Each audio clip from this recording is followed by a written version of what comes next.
Hello and welcome, and in today's video I'm going to be showing you the top 10 most nostalgic Ark Tames. So without further ado, let's get straight into it. In at number 10 I have got the Thyla, and the reason why I'm putting this creature here is I just think it is such a useful one, and it really did shake up the space of Ark when this thing released, as obviously it didn't come out with the base game in 2015. It was still in early access, of course, and it was for a while, but this was a healthy inclusion to the game, and people really did love this creature when it came out, and they still really love it now. It has definitely stood the test of time, and people have a lot of nostalgia with this creature for obvious reasons.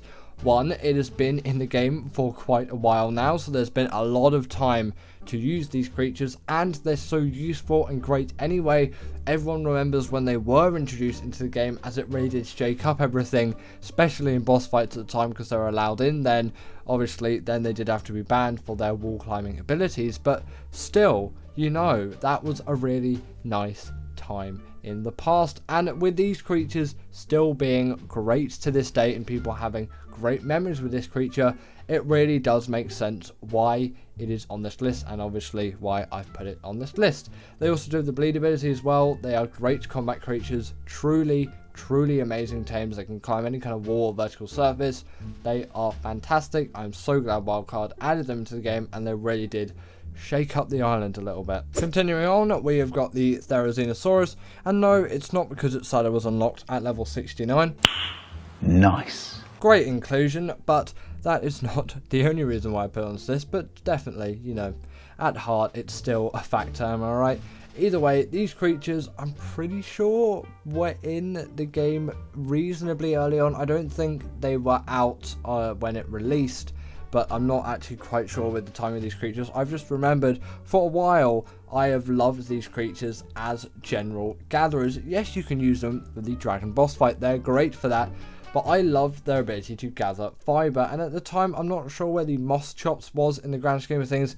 I didn't really use any of those things. I remember just killing those things for hide. I didn't really use them. The only time I have used them is for organic polymer from Kairukus. That's the only use I've got out of the moss chops. Doesn't have enough nostalgia for me, of course, to be on the list. But the Theri was my go-to fiber gatherer, and also it's a pretty good berry gatherer as well. And calling it the Chickle Chicken was something which really does make this thing a lot more memorable. If the creature has got a funny nickname, it is just going to become a lot more memorable and sort of a lot kinder to people as well, and kinder in their minds, and this really does fulfill that. It's a great creature which is capable of loads of gathering, and that is why it's so respected in me, and that is why I find it to be a really nostalgic Ark Tame. So the UT is a prime boss creature, but actually when it first released, I know it's a bit of a later one, which is why I'm kind of putting it back. I think I'm pretty sure it was a 2017 or 2018 creature, something around that. Pretty confident is 2017 though, rather than 2018. I remember it coming out around the time Aberration was released, and I really like these things as a general carnivore. Obviously I did use them in boss fights for their courage raw. That was just a really nice thing to have, but I loved using them just as the essence of a carnivore because they were fast, agile, mobile, and they did a lot of damage. Their health is quite decent, and their stamina isn't the worst thing in the world. Yes, at least Spino was a kind of sort of better carnivore in my eyes, but I found this to be better just for land travel. I don't really know the particular reasons why I decided it, but I just liked it so much, and I still love it to this day. You might just say, well, Spino can do everything, and Spino could pretty much do everything in terms of travel that the UT could do, probably even better. But for me, the fact that it was so useful on bosses, even though it was a late creature, this did make quite a massive difference considering the stage of the game it came out to me, and that is why I put it on this list. And it's still far back enough that the nostalgia is definitely there with this thing. At number 7 we have got the Rex, and I find that come on with the Rex, it is just such a well-known dinosaur. It's probably one of the most popular dinosaurs in the earth, or on the world even, probably even the most popular. Everyone that knows what a dinosaur is will know what a T-Rex is, probably a Stego and a Triceratops as well, and it really does stand to that in Ark. The Rex has a lot of nostalgia. They have obviously gone through a model change since release, but they've been in the game right since the beginning. They've been that tame that people tend to look up to in the early days of Ark. Now they're not really looked up to a lot actually, which is a bit of a shame because there are a lot of other creatures which are just completely changed the space of Ark. Ark is a very different game now to what it was in 2015. Yes, for the better, but in some ways I might say for the worse as well. But that is what Ark 2 is trying to amend, and ASA tried for a little bit but then kind of failed because you've got to keep it how it is nowadays. The world's moved on, and in my opinion it's moved on to a sort of a better place. But obviously the nostalgia factor is going to make everything in the past pretty much seem better than what you're dealing with now, because it gets rid of all the bad stuff and then you've got all the good times that you had, and at the time you probably didn't know that there would be nostalgic moments, but they definitely were. But yeah, this creature, king of boss fights, really is a valuable tame to have in any given boss fighting scenario and general attack in combating scenario, as long as there's not too much mobility involved, as it does really struggle with that. Talking about the Spino, which obviously I did in the previous 2, I think, UT Ranus is when I was talking about this thing. Either way, the Spino does hold a strong place in my heart for a nostalgic tame. These were kind of what I sought after even more than the Rex. I don't know if that was just me, but I thought the Spino as a bigger, more powerful creature, they didn't have as much health as the Rex, and they still don't, but they have a heck of a lot more mobility. Back then they didn't have the hydration buff and they couldn't stand up on their hind legs, but I still love these things to death and use them in boss fights hugely. I used it actually a bit more than the Rex, I would say, in my opinion. I do use Rexes more now, but mainly I do actually use the Deinonychus, which is not on the list because it's not quite old enough for that nostalgia factor, so I am definitely sticking to the older bunch for this list, of course. Like, come on, you've got to stick to those probably pre-extinction creatures, I'm going to say. All of these creatures are aberration, or sooner. In fact, probably even sooner than that, really. The UT's a sort of outlier. But obviously, now they have a TLC. They've been updated further. The Spino is really a great, neat little creature to have, to ride around on, and to take anywhere for any of your mobility needs. They're great in the water, great on the land. Sadly, they can't do any kind of crazy acrobatics and things that you get some of the new creatures to do, but they really don't need that. At heart, they are still that very mobile carnivore that we all know and love, and they've been around for so long. The nostalgia is definitely there with a creature like this, and I really do enjoy using this thing still to this day. They have definitely stood the test of time and are very much a nostalgic Ark tame. At number 5, we have got the Stegosaurus, and I'm putting this creature here as the Stego was my first kind of like adventurous tame, you could say, in a way, or like maybe difficult tame. It took about 2 hours to tame one of these things up. I think it was like a level 1 or level 2. It was yeah, it was a very exciting moment, we'll say, in my Ark career. Obviously no kind of career actually came from it at that point, but now it is sort of a career, but not really. Either way, going back, it took 2 hours to tame this thing. Was my most impressive tame at the time, and I'm pretty sure I got that Stego killed by some raptors or a Carno or something like that, which yeah, wasn't the fondest thing that's ever happened to me. But you know, Ark is Ark, and you know, Ark is going to keep being Ark in those ways. Obviously, again, like the Spino, these things are now the TLC, and it makes them even more nostalgic in a way, because now they've been added to more, and it makes them feel like they're in the modern age while still being that nostalgic Ark creature. I know a lot of you will probably be saying, like, where's the Parasaur, the Triceratops? I'll give them a brief honourable mention here at the number 5 spot, because they do deserve to be here in some aspect, just not for me, but I know loads of people, like the Parasaurs and all of that, they are like peak nostalgia.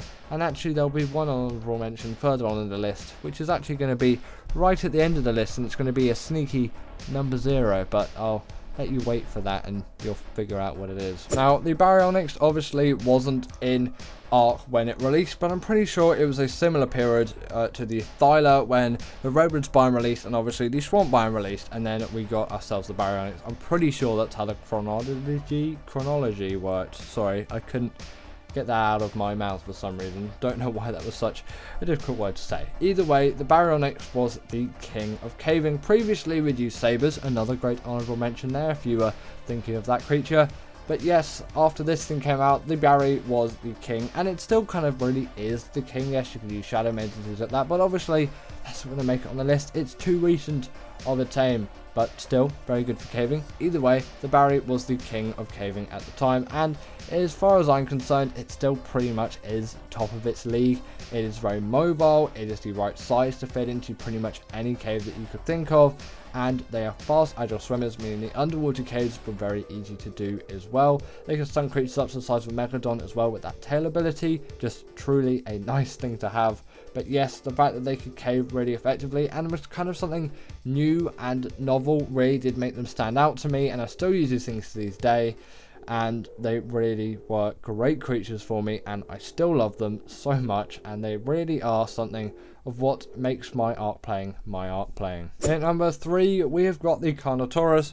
Maybe an unpopular opinion, as you might be saying. Well, the Aloe is just so much more nostalgic. Did come a little bit later on, but you know, your opinion is your opinion. For me, the Carno is that creature where I'm like, it is just the one, okay? The Carnotaurus has been just through everything with me, through every single map that I've played, pretty much, actually, basically, all, I'm just going to say all of them downright, unless the Carno didn't spawn on the map.